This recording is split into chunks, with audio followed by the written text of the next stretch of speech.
Vi har skulle analysere et webmagasin, og vi har valgt at tage udgangspunkt i Vi Unge, og så har vi valgt at sammenligne Vi Unge med Woman som vores andet webmagasin. Det, der er godt ved Vi Unge, det er, at det er meget ungdommeligt. Det er utrolig nemt at finde rundt på deres hjemmeside, fordi vi har de her temaer, og inden under de her temaer, der kan man ligesom gå ind under de her undertemaer. Det kan jeg. Og det gør det for eksempel lidt nemt. Og vores målgruppe inde på Vi Unge, det er omkring de der 10-17 år, fordi at det specielt egner sig til unge piger, hvor at mode og sex og det der at være teenager og konfirmation og sådan noget, det er meget aktuelt. Og det er det, som ligesom trækker de her unge mennesker til, hvor de ligesom kan få nogle råd om nogle ting, som de måske ikke lige har lyst til at snakke med deres forældre om. Hvor målgruppen for Women er til de lidt ældre kvinder, måske sådan 20, 30, 40 års alderen, hvor det mere begynder at handle om ældre mænd og sundhed og skønhed og madlavning og alt det her med, hvordan man undgår at se for gammel ud og sådan nogle ting. Så det egner sig helt sikkert til ældre kvinder. Inde på Vi Unge, der er det meget nemt og overskueligt at finde rundt. Siden er egentlig bygget op på sådan, de her temaer her, hvor man kan gå ind og så vælge det, som man gerne vil læse om. Og hvis man ikke rigtig kan finde det, som man vil læse om, så kan man altid søge her i søgefeltet. Og så finder man jo i hvert fald godt det, som man vil læse om.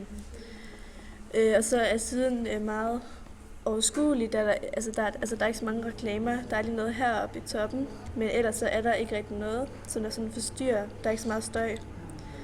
Hvor at inde på Woman, der er der rigtig meget støj, fordi der er rigtig mange reklamer, som der kommer i vejen hele tiden. Sådan her ved siden og toppen og hernede. Men herinde er det egentlig også okay nemt at finde rundt, da det også er delt op i de her temaer, og så underkategorier. Og ellers er der også et søgefelt her, som man kan søge ved, hvis det er.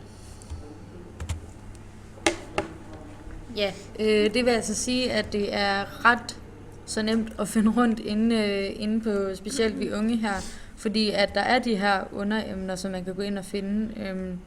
Hvis man går ind under mode, så kommer der en hel masse artikler frem og sådan noget. Og så ellers, hvis der er et eller andet, man mangler, så søger man jo bare, hvilket gør det måske til en lidt bedre oplevelse, fordi så skal man ikke bruge så lang tid på at finde det, man leder efter.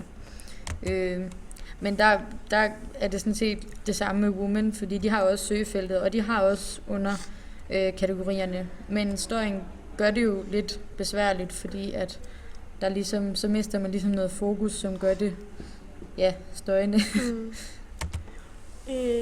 Man kan sagtens bruge flere timer på at læse inde på Vi Unge, fordi der igen er alle de her forskellige emner. Hvis man nu skal konfirmeres, så er der en hel masse om konfirmation, og hvordan det hele, og hårsætninger, og frisyrer, og hvordan man holder måske en sej tale, eller hvordan det hele det er, og det kan man i hvert fald bruge meget timer på. Der er også de her forskellige tests, og de forskellige tests, det er for eksempel sådan noget som, hvordan ser din drømmestjerne ud, hvad er din temasang for 2014, og hvilken sanger skal du date, og ved du nok om første gang, og sådan nogle ting. Så der er egentlig sådan en hel masse forskellige tests, som man kan tage, og det er jo altid spændende at finde ud af, hvad svaret er på dem. Vi synes også, at Woman scorer meget højt i point, fordi at det igen er også rigtig spændende herinde. Man kan sagtens bruge flere timer herinde på at finde de her artikler, som man er interesseret i at læse på dem.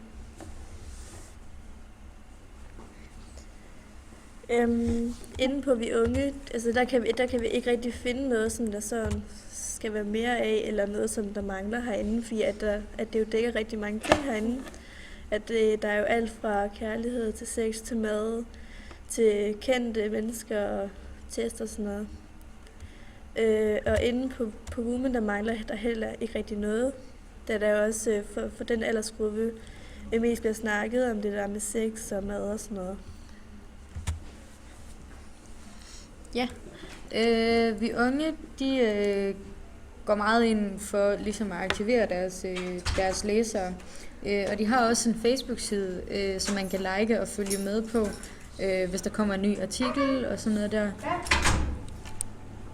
Signe, din klovn. Ja, det beklager vi. Der kom lige en lille forstyrrelse, men vi har taget den om et par gange, så vi kører lige videre. Vi unge, de har den her Facebook-side, som jeg nævnte, fordi de går meget ind for at aktivere deres følgere. Så de går meget ind for, at man kan gå ind og følge med inde på siden, og følge med, hvis der kommer nye artikler og sådan noget. Også hvad der sker i de næste blade og så videre. Og de har også en Instagram-account, hvor man kan se, hvad de laver på redaktionen og sådan noget. Og det er meget oplagt til de her unge følgere, fordi at de er meget på Facebook og Instagram, lige den her generation, hvor at Woman egentlig også har en Facebook-side og en Instagram-account, men det gør det lidt mere kompliceret, fordi at den generation ikke er lige så meget på Instagram og Facebook, som den yngre generation er, hvilket måske gør, at de ikke får lige så mange følgere på det plan. Som man kan se, så har de også sådan en boks, hvor man kan finde dem på Facebook og sådan noget, ligesom vi unge også havde. Den kan jeg lige vise her. Den var der.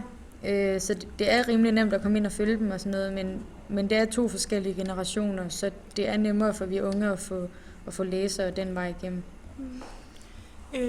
Det har været lidt svært for os at finde nogle konkurrenter, men hvis vi skulle finde nogen, så skulle det være Olivianet, men det er dog for de lidt mindre piger. Olivianet, det er fra piger fra 8 til 12 år, hvor vi unge for eksempel er fra 10 til 17 år. Altså, vi har fundet den her konkurrence for vi unge, fordi at Women, det er den lidt ældre klasse, som man siger.